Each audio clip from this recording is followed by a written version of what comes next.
obviously Arizona, number 1 seed, going up against 16 seed LIU. Before we get into LIU, can we just get a quick fins up?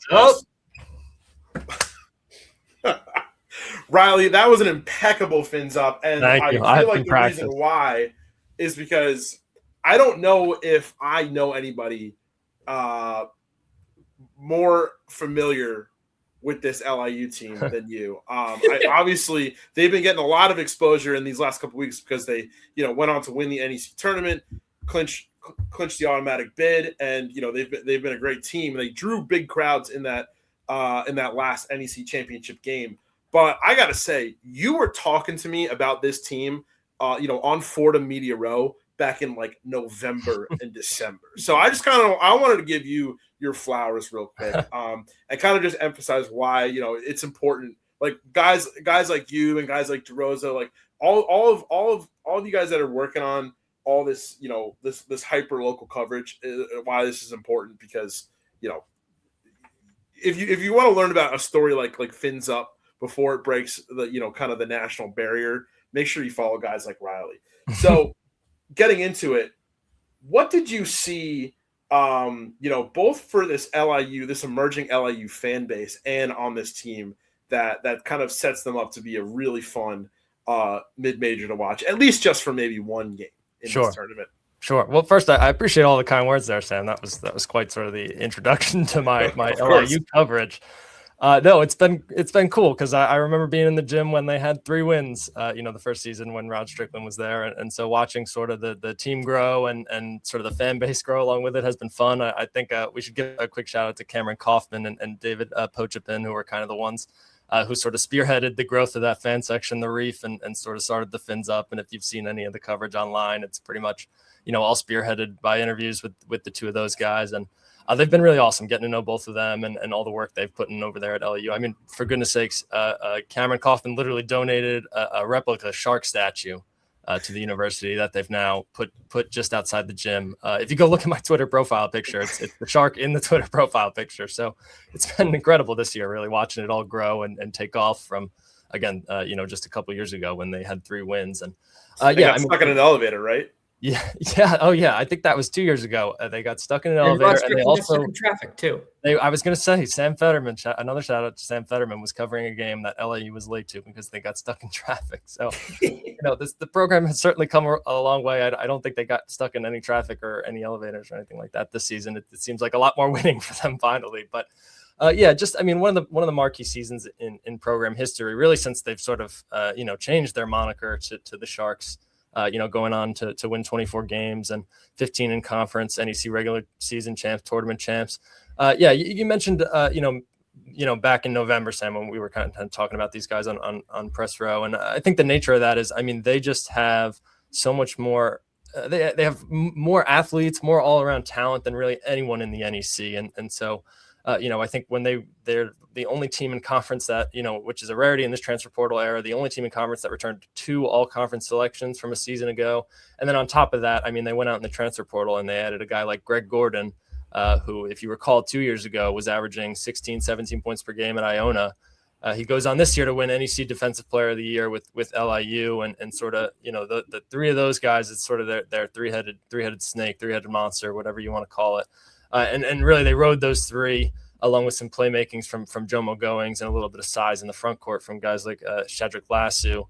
They rode those guys, to one of their best, their most memorable seasons in conference play in recent history, and had some big wins too. They managed to get James Madison to come down to the Steenberg Wellness Center over in Brooklyn, and they beat them pretty handedly, a team that was not in the NCAA tournament not too long ago. I'm sure everyone remembers their season opening win against IU Indy, which was Mid-Major Madness, called one of the best mid-major games of the year, all the way back in November. So it's an exciting team, and the 1-16 seed is a tough draw. But what I like about this LIU team, is they have 2 guys who are, probably the best athletes you can find at the low major level in a Malachi Davis and Greg Gordon. Gordon sort of, I mentioned it, the NEC Defensive Player of the Year, but he's an absolute pest on the defensive end, a guy I would just hate to play against because he will get under your skin any way he can. He will poke and prod. I could imagine he's going to be really annoying against Braden Burries. I know it's a big challenge for them, but he's a guy who just plays with a chip on his shoulder and really is like fearless on the defensive end, the way he guards. And then flipping back to Malachi Davis, I mean, he's the engine of this offense. I mean, not the most efficient 3-point shooter, in the country, not the most efficient scorer in the country, but I mean, this guy gets downhill with ease. He carves up everyone in the NEC. And he can shoot pretty well. He's not, he really is the motor to this offense. He's a little bit of a playmaker too. A top 350 in the country in assist rate by KenPom's metrics, I'm pretty sure. And then the last guy who I mentioned being sort of part of that three-headed monster, Jamal Fuller. I mean, he is the most interesting player in this offense because he's 6'6", 6'5", 6'6", somewhere around there, but he's close to 220, 230 pounds. And sort of he's a mismatch nightmare for anyone at this level because he scores with such efficiency. I mean, he can attack the rim with ease, again, sort of using his mismatch, his size, his physicality to get to the rim against smaller defenders. But he's also, not huge. And so he can step back with some athleticism and hit threes when this team needs to. And a guy who finished almost top 100 in effective field goal percentage, but he was 69th in the country in true shooting percentage. So again, 16 versus 1, it's always tough, but there's been a lot of magic behind this LIU team throughout the season, the way this fan base has sort of formed around the team. I was in there when they won over in the semifinals to actually clinch the automatic bid before going to the NEC championship. And it was incredible in there. I hope, some of those fans get the chance to travel out to Illinois and watch this team because really the way they've rallied around them has been incredible. So we haven't seen a 1/16 upset, I think, since 2023. And again, there's just been so much magic around this LIU team. Maybe this is the year. I really hope so. Fingers crossed. Yeah, that'd be fantastic. And, it'd be crucial for that Fins Up crew to make it over to that game. Another mid-major matchup, specifically a major matchup against another SEC team that I wanted to talk about with you, Riley, is 13 seed Hofstra going up against 4 seed Alabama. Obviously, I brought you on to be kind of our mid-major expert here, but I specifically really wanted to talk about LIU and Hofstra, considering, we're both two Long Island guys, and it's just really exciting. Obviously, I know neither of us went to these schools, but it's always exciting to see kind of some local programs in the mix here, and you don't really get 2 Long Island programs in the tournament in 1 year. 3, if maybe if you count St. John's, but I know there are some people, people in NYC in New York City don't really love to call Queens and Brooklyn Long Island, but we'll leave the semantics to another time. But this Hofstra team, 24-10 under head coach Speedy Claxton, they are the CAA champs. Mm-hmm. What can you tell us about this team? What do they like to do, and how could they, give Alabama some trouble? Yeah, I mean, just a really great story. Well, not only because, sort of a unique connection between the two programs, and Aaron Estrada, who was recently, on Alabama when they made their run a couple years ago, and he came from Hofstra prior to that. So I'm sure he'll have some rooting stake in this game, and will maybe even be in attendance. But yeah, I think it's a really good story overall because last time Hofstra had a chance to make the NCAA tournament, their bid was sort of taken away during the COVID era. When Speedy Claxton, their current head coach, was an assistant, and now he's getting the opportunity to lead his team, and he's won 20 games 3 times, now 4 times, including this season. During his 5 years there, so doing a really solid job, and sort of finally taking his alma mater back to the NCAA tournament. And he's doing it with a really exciting group. That's they're offensive. They can score it as well as anybody in the conference, albeit very streakily sometimes.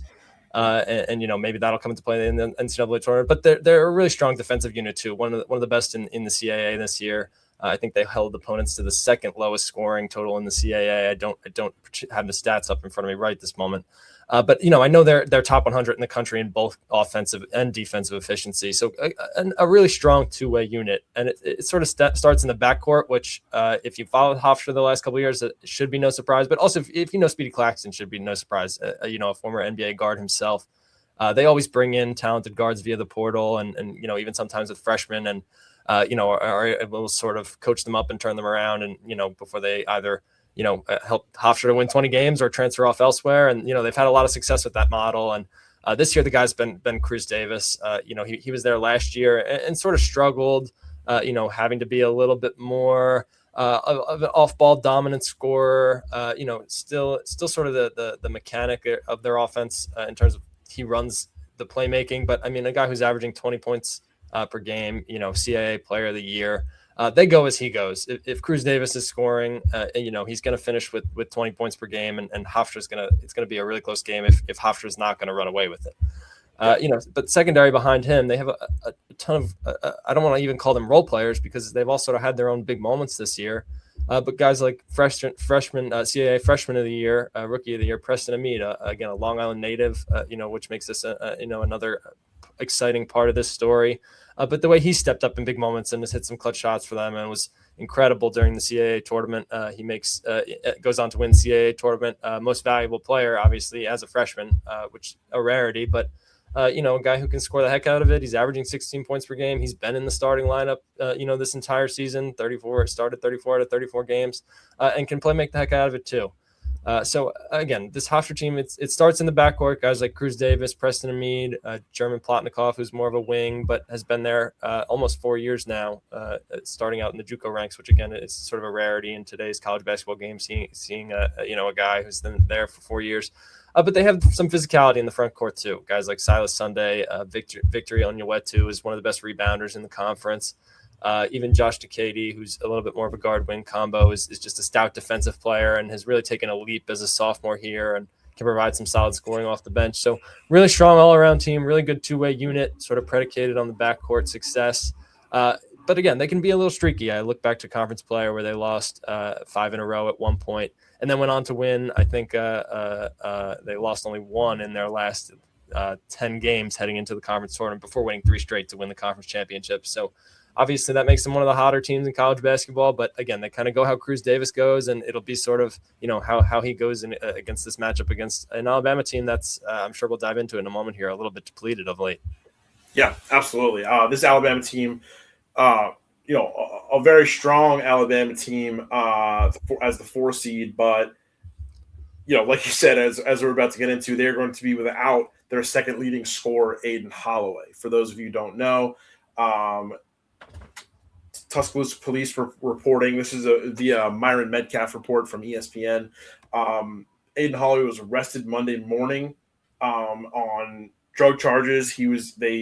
According to the report, the Tuscaloosa County Police have recovered more than a pound of marijuana, paraphernalia, and cash from the Alabama guard. And his current status as of right now, as of us recording this live stream, I have not seen an update on whether or not he will be available to play. So, DeRosa, for you, without Holloway, where can Alabama rely on, just getting some points on the board against Hofstra? Yeah, so the school came out and said something like he's away from the school right now. He's off campus as they further investigate. Yeah, it's Alabama, so no updates on that yet. We'll see, considering I don't know how much time Brandon Miller missed when he had his situation. So he played in the tournament. He did play in the tournament that year. Yeah. He played pretty quickly after. And then 2 games later, of course, he was doing a gun celebration. It's yeah, of course he was. But yeah, with this Alabama team, I mean, it's all on LeBaron Philon at this point. And I mean, with good reason. He is a stud and a half. He's going to take a much larger offensive role. Jalil Bethea has not played a lot lately. I think he's been active, but yeah, in the last 4 games, he played 1 minute against Tennessee, 4 against Georgia, 9 against Auburn, and then 2 in the SEC tournament against Ole Miss. He's not a guy that's gotten out there a lot. It's been a lot of Philon. It's been a lot of Reitzel and a little bit of Millette now too. Those 3 are going to, I mean, those are the guys who are really going to get the shots up.